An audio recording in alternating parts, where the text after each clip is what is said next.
ஓம் நமோ பகவதே ஸ்ரீ அரவிந்தாய. இடையரா பிரார்த்தனை. ஓ பரமசத்தியமே, ஓ தனிமுதற் பேருண்மையே, எங்கள் ஒளியின் ஒளியே, எங்கள் உயிரின் உயிரே, பேரன்பே, உலகை உய்விக்கும் நாயகனே, உனது இடையரா சாநித்தியத்தை உணருமாறு நான் மேன்மேலும் விழிப்படைய அருள்வாயாக.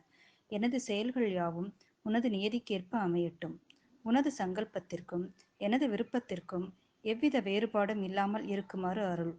எனது மனதின் பொய்மை உணர்வினின்றும் அதன் எண்ணற்ற மாயத் தோற்றங்களினின்றும் என்னை பெயர்த்தெடுப்பாயாக. எனது உணர்வு அந்த ஏக வஸ்துவின் பேருணர்வுடன் ஒன்றுமாக. ஏனெனில் அதுவன்றோ நீ. இலக்கை அடையும் உறுதி என்னுள் பிறழாது நிற்க அருள். சோர்வையும் சோம்பலையும் உதறி தள்ளவல்ல திண்மையையும் ஆற்றலையும் தீரத்தையும் எனக்கு அளிப்பாய். தூய விரக்தியின் அமைதியை எனக்கு தந்தருள். உனது சாநித்தியத்தை உணரச் செய்யும் அந்த அமைதியை, தடுத்தாட்கொண்டு நீ புரியும் செயலை பயனுற செய்யும் அந்த அமைதியை, அஞ்ஞானத்தையெல்லாம் தீய எண்ணங்களையெல்லாம் வென்றிடும் அந்த அமைதியை எனக்கு தந்தருள். பரம்பொருளே, உன்னை வணங்கி வேண்டுகிறேன். இந்த வரம் நீ தந்தருள். எனது சர்வாங்கமும் உன்னோடு ஒன்றுமாக. உன்னை உணரும் பேரனுபவத்தை முழுவதுமாய் அறியவல்ல அன்பு கனலாக மாத்திரமே நான் ஆகுமாறு வரமளிப்பாய். Om Namo Bhagavate Sri Aravindaya. Darshan Day Message of August 15, 2017. In the yoga, as in life, it is the man who persists unwearied to the last in the face of every defeat and disillusionment, and of all confronting, hostile, and contradicting events and powers, who conquers in the end and finds his fate justified, because to the soul and Shakti in man nothing is impossible. Said by Sri Aurobindo. August 15, 2017 தரிசன நாள் செய்தி. வாழ்வினைப் போல் யோகத்திலும் எந்த மனிதன் தான் சந்திக்கும் தோல்விகளையும் ஏமாற்றங்களையும் மற்றும் தன்னை எதிர்க்கின்ற முரண்பாடுடைய எல்லா நிகழ்வுகளையும் சக்திகளையும் இறுதி வரை சளைக்காமல் எதிர்கொள்கிறானோ அவனே முடிவில் வெற்றி பெறுகிறான். மேலும் அவன் தனது நம்பிக்கை சரியானதே என்பதை காண்கிறான். ஏனென்றால் மனிதனுள் உறையும் ஆன்மாவாலும் சக்தியாலும் இயலாதது என்று ஏதும் இல்லை. ஸ்ரீ அரவிந்தர். ஓம் நமோ பகவதே ஸ்ரீ அரவிந்தாய. ஓம் ஆனந்தமயே சைத்தன்யமயே சத்தியமயே பரமே. On behalf of Ma Sri Aurobindo Group, I invite you all for the Savitri recitation on the auspicious occasion of Sri Aurobindo's birthday. 15th August is coincided with Sri Aurobindo's birthday. In his message to the nation, Sri Aurobindo said, "I take this coincidence not as a fortuitous accident, but as the sanction and seal of the divine force that guides my steps on the work with which I became life, the beginning of its full fruition." And in one of the letters to disciples, Sri Aurobindo stated, 15th August is usually a turning point or notable day for me personally, either in sadhana or life, indirectly only for others. The mother stated in one of her talks at the ashram playground on 15th August 1956, it is Sri Aurobindo's birthday. Therefore, it is a date which has a capital importance in the life of the earth from the physical point of view. I take this opportunity to invite you all for the recitation of Savitri. Today, the following members will recite Savitri, Book 3rd, Canto 1, The Pursuit of the Unknowable. Mrs. Akila Priya, Mr. Srinivasan, Mrs. Chitra, Mrs. Shanti, Mrs. Lalita Ravi, Dr. Nirmala Nadarajan, Dr. P.S. Vijayalakshmi, Mr. G. Varun, Mrs. Pavitra Karthik, Mrs. Mira Ganesh, Mrs. R. Jayanti, Mrs. Sarata, Mrs. Sankita, Dr. A. Ganesh. Thank you. Om Namo Bhagavate Sri Aravindaya. All is too little that the world can give. Its power and knowledge are the gifts of time, and cannot fill the spirit's sacred thirst. Although of one these forms of greatness are, and by its breath of grace our lives abide. Although more near to us than nearness self, it is some utter truth of what we are. Hidden by its own works, it seemed far off, impenetrable, occult, voiceless, obscure. The presence was lost by which all things have charm, the glory lacked of which they are dim signs. Om Namo Bhagavate Sri Arvindaya. The world lived on made empty of its cause, like love when the beloved's face is gone. The labor to know seemed a vain strife of mind, all knowledge ended in the unknowable. The effort to rule seemed a vain pride of will, a trivial achievement scorned by time, all power retired into the omnipotent. A cave of darkness guards the eternal light. A silence settled on his striving heart. Absolved from the voices of the world's desire, he turned to the ineffable's timeless call. Om Namo Bhagavate Sri Aravindaya. A being intimate and unnameable, a wide, compelling ecstasy and peace, felt in himself and all, and yet ungrasped, approached and faded from his soul's pursuit, as if forever luring him beyond. Near it retreated, far it called him still. Nothing could satisfy but its delight. Its absence left the greatest actions dull. Its presence made the smallest seem divine. When it was there, the art's abyss was filled. But when the uplifting deity withdrew, existence lost its aim in the inane. Om Namo Bhagavate Sri Aravindaya. The order of the immemorial plans, the godlike fullness of the instruments, were burned to props for an impermanent scene. But who that mightiness was, he knew not yet. Impalpable yet filling all that is. It made and blotted out a million worlds, and took and boast a thousand shapes and names. It was the guise of an indiscernible waste, or was a subtle kernel in the soul. A distant greatness left it huge and dim. A mystic closeness shut it sweetly in. It seemed sometimes a figment or a robe, and seemed sometimes his own colossal shade.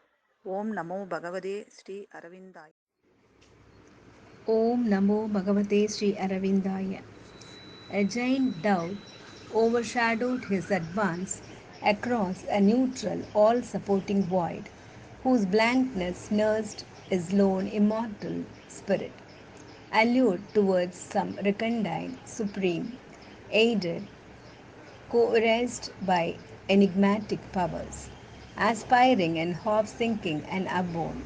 Invincibly he ascended without pass, always a signless, vague immensity, brooded without approach beyond response, condemning finite things to nothingness, fronting him with the incommensurable.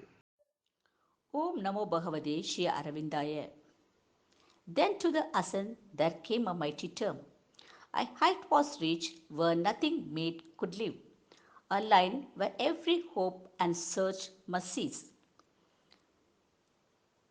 Near some intolerant bad reality, a zero form pregnant with boundless change, on a dizzy verge where all disguises fail, and human mind must abdicate in light, or die like a moth in the naked blaze of truth. He stood compelled to a tremendous choice. All he had been, and all towards which he grew, must now be left behind or else transformed into a self of that which has no name. Namo Bhagavate Sri Aravindaya. Alone and fronting an intangible force which offered nothing to the grasp of thought, his spirit faced the adventure of the inane. Abandoned by the worlds of form, he strove. A fruitful worldwide ignorance foundered here. Thought's long, far circling journey touched its close, and ineffective paused the actor will. The simple modes of being helped no more.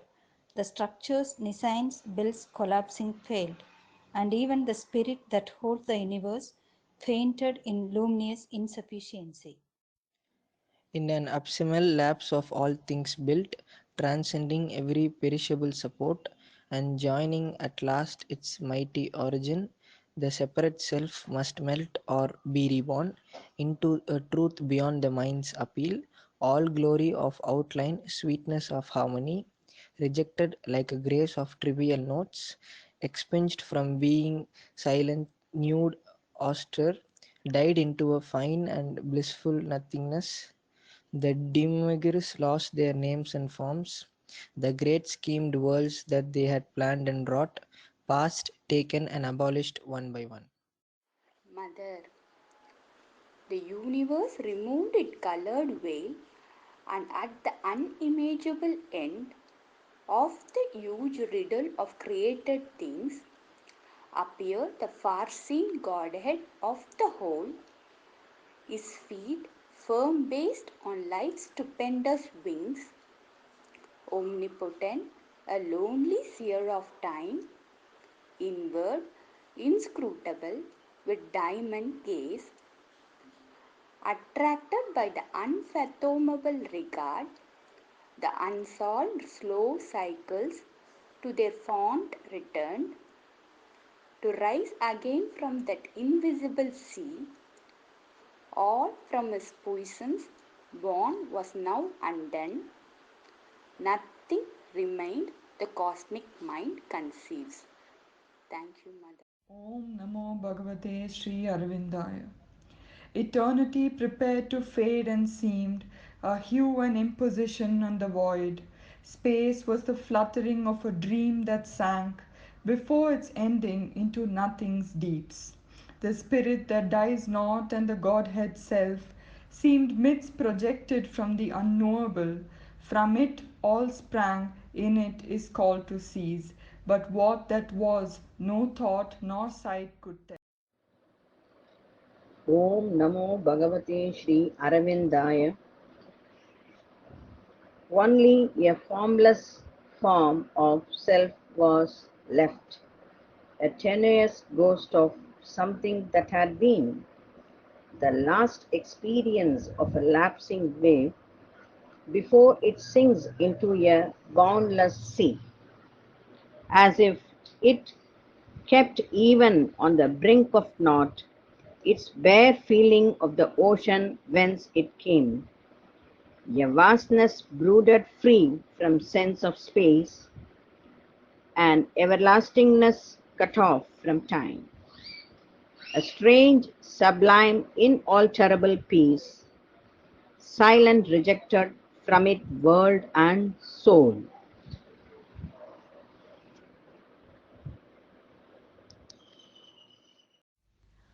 Om Namo Bhagavate Sri Arvindaya.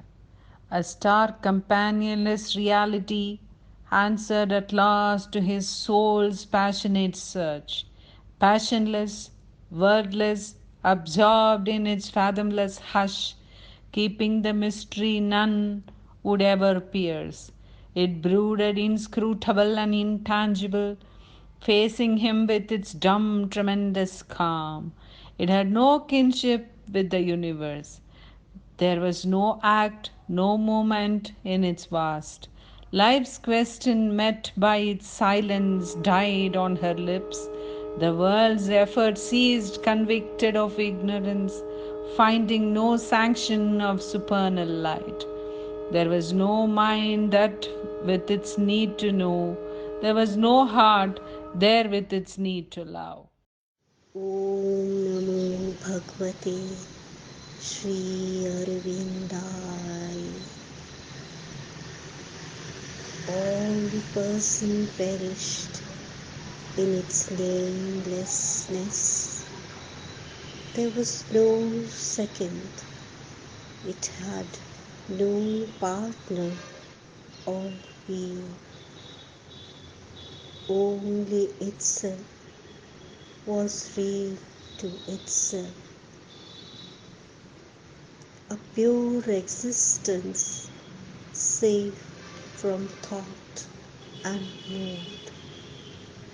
A consciousness of unshared immortal bliss.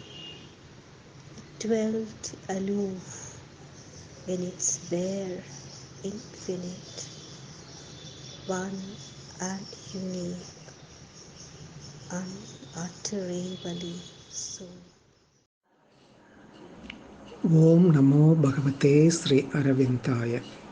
A being formless, featureless, and nude, that knew itself by its own timeless self, aware forever in its motionless depths, uncreating, uncreated, and unborn, the one by whom all live, who lives by none, an immeasurable luminous secrecy, guarded by the veils of the unmanifest, above the changing cosmic interlude, above, supreme, immutably the same, a silent cause, occult, impenetrable, infinite, eternal, unthinkable, alone.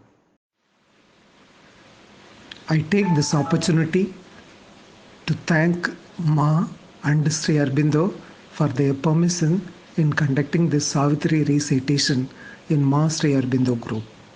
I thank all the members who participated in Savitri recitation.